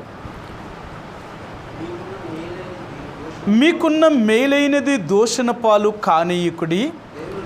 దేవుని రాజ్యము భోజనమును పానమును కాదు కానీ నీతియు సమాధానమును పరిశుద్ధాత్మ యందలి ఆనందమునే ఉన్నది. ఇసురా ఆయన అంటున్నాడు, నా రాజ్యం అంటే ఏంటో తెలుసా? తినడం త్రాగడం కాదు. నా రాజ్యము నీతి, సమాధానము, పరిశుద్ధాత్మ యందలి ఆనందముతో కూడింది. ఇది నా రాజ్యం. అందుకనే దేవుని బిడ్డలుగా ఎప్పుడూ కూడా నా జీవితంలో ఆయన రాజ్యము మనలోనికి రావాలా. అంటే ఆయన అధికారం మనలోనికి రావాలా. ఆయన ఇష్టం నెరవేరాలా. కాబట్టి యేసు ప్రభు యొక్క బిడ్డలుగా చేయబడిన మన అందరము కూడా ఆయన అధికారం క్రింద ఉండాలన్నమాట. ఆయన అధికారం కిందకు వచ్చేయాల. మనకి ఇంకే అధికారము లేదు. మన అధికారం అంతా దేవుడికి అప్పగించేశాం. ఆయన ఏం చెప్తే అలాగే చేయడానికి ఇష్టపడాలా. అది ఆయన రాజ్యం. ఆయన రాజ్యములో ఆయన రాజు, మనము ఆయన పాలించే ప్రజలం మనం. కాబట్టి ఆ రాజు ఏం చెప్తాడో ఆ రాజు యొక్క ఆజ్ఞకు మన శిరస వహించవలసిన వారమే. ఎప్పుడు కూడా ఆయన రాజ్యములో ఆయనకి వ్యతిరేకంగా తిరగడానికి మనకు అధికారం లేదు. అది ఆయన రాజ్యం. అంటే పరలోకంలో ఎలాగైతే ఆయన క్రమం జరుగుతుందో, ఆయన అధికారం జరుగుతుందో, ఆయన చిత్తం జరుగుతుందో, అది భూమి మీద ఉన్న మన యందు కూడా ఆయన చిత్తం నెరవేర్చబడాలి. అంటే ఆయన చిత్తం ఏంటి అంటే తినడం త్రాగడం కాదు కానీ నీతి, సమాధానము, పరిశుద్ధాత్మ యందలి ఆనందము. ఆయన రాజరకం కింద ఉండి ఆయన చెప్పినట్లుగా మనం జీవించడం, అది ఆయన రాజ్యం. అందుకని ఈ రాత్రి లూకాసు సువార్త 22వ అధ్యాయంలో 42వ వచనంలో చెప్తున్నాడు, నీ రాజ్యం వచ్చునుగాక. లేక నా చిత్తము కాదు తండ్రి, నా ఇష్ట ప్రకారము కాదు కానీ నీ చిత్తమే నెరవేరుబడునుగాక. నీ చిత్తమే నెరవేర్చబడాలా. నా ఇష్టం అంటూ నాకేమీ లేదు. నీ ఇష్టానికి నేను లోబడుతున్నాను. అందుకనే ఈ రాత్రి దేవుడు అంటున్నాడు, అయినను నా ఇష్టము కాదు కానీ నీ చిత్తమే సిద్ధించునుగాక అని ప్రార్థించాడట యేసుప్రభువారు. ఆయన ప్రార్థన ఎలా చేశాడంటే నా ఇష్టము కాదు నీ చిత్తమే సిద్ధించాలని ప్రార్థన చేశాడు. కాబట్టి రాత్రి మనం కూడా ప్రార్థనలో ఏమని ప్రార్థించాలి అంటే, ప్రభువా నిజమే, ఆయనను నా ఇష్టము కాదు, నా ఇష్టాన్ని, నా కోరికల్ని, నా సంతోషాన్ని, లోక సంబంధమైన వాటిని నేను అనుభవించే వ్యక్తిని కాదు. అది నా ఇష్టం. నీ ఇష్టం ఏంటో తెలుసా? నీ కొరకు బాధను అనుభవించడమే నీ ఇష్టం. అనేక సార్లు నా ఇష్టం జరగలేనప్పుడు నేను ఎంతో బాధపడే వ్యక్తిని. నన్ను క్షమించు. నా ఇష్టం కాదు కానీ నీ ఇష్టమే భూమి మీద నెరవేరబడాలా. నువ్వు నన్ను ఎలా ఉంచినా ఉండడానికి నన్ను ఇష్టపడు. అందుకని నా సిలువను ఎత్తుకుని నిన్ను వెంబడించమంటున్నావు. నా ఇష్టాలన్నింటినీ చంపుకోవడమే ఈ సిలువ. అనేక సార్లు నా ఇష్టాన్ని నేను చంపుకోలేని పరిస్థితులు, అనేక సార్లు నా ఆశలను, నా కోరికల్ని చంపుకోలేని పరిస్థితులు. నన్ను క్షమించు. అందుకనే నీ చిత్తము జరిగించేవాడే నిరంతరము జీవిస్తాడంటున్నావు. అందుకనే ఈ రాత్రి నీ చిత్తం ఏంటో నాకు జ్ఞాపకం చేస్తున్నావు. ఏంటంటే నీ చిత్తానుసారంగా జీవించడం, నా ఇష్టాన్ని కాదు, నీ సిలువుని ఎత్తుకుని నన్ను వెంబడించడం నాకు నేర్పించు. రెండవదిగా ప్రభువా ప్రభు అని పిలవడం కాదు కానీ నీ తండ్రి యొక్క చిత్తాన్ని భూమి మీద నువ్వు ఎలా నెరవేర్చవో నీ చిత్త ప్రకారము నేను కూడా జీవించడం కొరకే ప్రభువా ఈ రోజున మరలా ఒప్పుకుంటున్నాను. నీతి, న్యాయము, యథార్థమైన జీవితాన్ని జీవించట్లో నన్ను సిద్ధపరచు. ఇది నీ చిత్తం. చెట్టు పేరు చెప్పుకొని, అంటే చెట్టు మంచిదని దాని కాయలు పండుగ చెడ్డవని కాదు. నేను నిన్ను నమ్మాను కాబట్టి నా జీవితము అలాగే మంచిగానే బ్రతకాల. అలాంటి విషయాల కొరకు నన్ను సిద్ధపరచు. మూడవదిగా నీ చిత్తం ఏదైతే పరలోకం ముందు నెరవేరబడుతుందో అది భూమి మీద నెరవేరబడాలంటున్నావు. ఈ రాత్రి మరలా ఒప్పుకుంటున్నాను. నీ రాజరకానికి, నీ రాజ్యము కిందకి నేను వచ్చాను కాబట్టి నీ అధికారానికి పూర్తిగా నేను అప్పగించుకుంటున్నాను. నా ఇష్టం అంటూ నాకు ఇంకేమీ లేదు. నువ్వు ఏది చెప్పినా దానికి లోబడ్డానికి ఇష్టపడుతున్నాను. అటువంటి స్థితిలోకి నన్ను తీసుకొని రా. మనిషిని కదా, అనేక సార్లు నా ఇష్టాన్ని నేను నెరవేర్చుకోవాలనుకునే వ్యక్తిని. నన్ను క్షమించు. ఇక నుంచి అయినా నా ఇష్టము కాదు, నీ చిత్తమే సిద్ధించాలని ప్రార్థన చేస్తున్నాను. నా ఎడల నీ సంకల్పము, నీ ఉద్దేశము, నీ ఆలోచన ఏంటో అది మాత్రమే నెరవేరాలా. నా ఆలోచన, నా ఉద్దేశము, నా తలంపులు కాదు. ఆ రీతిగా వాటి నుంచి నన్ను విడిపించి నీ కొరకు జీవించట్లో నన్ను సిద్ధపరచు అని ఈ రాత్రికాల సమయంలో కొద్ది సమయం మనంగా పరిశీలన చేసుకొని ఆ తర్వాత ప్రభు యొక్క పరిచర్య కొరకు ప్రార్థన చేద్దాం. చెదిరి ఉన్న పరిశుద్ధుల కొరకు ప్రార్థన చేయండి. అలాగే రక్షణ లేని వారి కొరకు ప్రార్థన చేయండి. అలాగే నమ్మకంగా సేవను చేస్తున్న దైవజనుల కొరకు ప్రార్థన చేయండి. ప్రపంచ దేశంలో ఉన్న మన దేశంలో, మన రాష్ట్రాన్ని కొరకు ప్రార్థన చేయండి. పరిపాలన చేస్తున్న నాయకులైన వారు, అధికారులు, ప్రభుత్వం వారు న్యాయబద్ధమైన పరిపాలన చేయగలట్లో స్వార్థపూరితమైన మనసు నుంచి వారిని విడిపించేలాగా ప్రభు యొక్క సన్నిధిలో ప్రార్థన చేద్దాం. అలాగే మన దేశంలో, ప్రపంచ దేశాల్లో దేవుని నమ్ముకున్న దేవుని ప్రజలను, అనేక దేవుని ఎరిగిన వారు, అలాగే మన దేశంలో బీజేపీ వారితో కలిసి పనిచేస్తున్న ఈ 4 తెగల వారిని కూడా, వారు ఎంతో కఠిన హృదయులై దేవుని ప్రజలను శ్రమపడుతూ, చంపుతూ, వాళ్ళు గాయపరుస్తూ ఎంతో భయంకరంగా వాళ్ళని హింస పెడుతున్నారు. అనేక మందిని జైల్లో పెడుతున్నారు. అలాంటి వారికి విడుదల కొరకు, వారి ఆదరణ కొరకు, వారి స్వస్థత కొరకు, వారి యొక్క ఆహారం కొరకు, ఆత్మీయమైన జీవితం కొరకు ప్రార్థన చేద్దాం. అలాగే హెబ్రోను కొరకు ప్రార్థన చేయండి. అక్కడున్న కలవరమైన పరిస్థితులు తీసివేసి దేవుడు సమాధాన సంబంధమైన పరిచర్య జరిగించబడట్లో ప్రభు సహాయం చేసేలాగా. అలాగే తిరిగి నర్సిపూడి, రామచంద్రాపురం ప్రాంతాల్లోనూ, అనపర్తి వారి చుట్టూ ఉన్న ప్రదేశాల్లోనూ, అలాగే సామర్లకోట, కాకినాడ, పెద్దాపురం ప్రాంతాల్లో ఉన్న దేవుని ప్రజల కొరకు, అలాగే విజయనగరంలో డేవిడ్ మార్టిన్ గారు ఆరోగ్యం కొరకు, వారి పరిచర్య కొరకు, అలాగే లంకిలిపల్లిలో జోనాథన్ మార్టిన్ గారు వారి ఆరోగ్యం కొరకు, వారి పరిచర్య కొరకు, వారి మందిర నిర్మాణంలో ఉంటున్నారు. ప్రభు వారికి సహాయం చేసేలాగా ప్రార్థన చేయండి. అలాగే ఏలేశ్వరము, రాజవొమ్మంగి, కొండపల్లి ఉన్న విశ్వాసుల కొరకు ప్రార్థన చేయండి. అలాగే నర్సీపట్నంలో ఉన్న విశ్వాసుల కొరకు, ఆత్మీయమైన జీవితం కొరకు, దేవుని యొక్క ప్రజలు దేవుని యొక్క మందిరానికి రావడంలో వెనకంజ వేస్తున్న పరిస్థితులు ఏదైతే వారి దేవుడి యొక్క మందిరానికి రాకుండా ఆటంకపరుస్తున్నాయో ఆ సమస్యలన్నిటి నుంచి దేవుడు వారిని విడిపించి ఆత్మీయంగా దేవుని యొక్క మందిరానికి నడిపించబడిట్లో ప్రభు వారికి సహాయం చేసేలాగా ప్రార్థన చేయండి. విశ్వాసుల కుటుంబంలో ప్రతి అవసరతను తీర్చేలాగా ప్రార్థన చేద్దాం. అలాగే ఆదివారం పరిచర్య కొరకు ప్రార్థన చేయండి. ఇక్కడ కొండపల్లిలో నిలబడే వారిని కూడా దేవుడు అభిషేకించి వాడుకునేలాగా. అలాగే తిరిగి మరి ఎంతోమంది రోగులు హాస్పిటల్లో ఉంటున్నారు మన రాష్ట్రంలో, మన దేశంలో, ప్రపంచ దేశాల్లో. అలాంటి వ్యాధిగ్రస్తులైన వారిని దేవుడు స్వస్థతను అనుగ్రహించి వారు సంపూర్ణమైన ఆరోగ్యక్షేమాలు విస్తరింప చేసేలాగా, వారు కూడా దేవుని తెలుసుకునేలాగా వారి ఆర్థిక పరిస్థితుల కొరకు ప్రార్థన చేయండి. అలాగే మీ వ్యక్తిగతంగా మీ జీవితం కొరకు, మీ కుటుంబంలో ఉన్న మీ సమస్యల కొరకు ప్రార్థన చేయండి. ఏదైతే మన కుటుంబంలో రక్షణ లేని వారు ఉంటున్నారో వారి కొరకు కూడా ప్రార్థన చేయండి. ఇలాగా బలహీనులైన వారి కొరకు కూడా ప్రార్థన చేద్దాం. అలాగా కొద్ది సమయం ఒకరి తర్వాత ఒకరు ప్రభు యొక్క సన్నిధిలో ప్రార్థనలో కొనసాగుదామండి. ఆ రీతిగా కొద్ది క్షణాలు ప్రభు యొక్క సన్నిధిలో ప్రార్థనలో కొనసాగుదాం. ప్రార్థన చేసేవారు అందరికీ వినిపించేలాగా బిగ్గరగా ప్రార్థన చేయడానికి ప్రయత్నం చేయండి.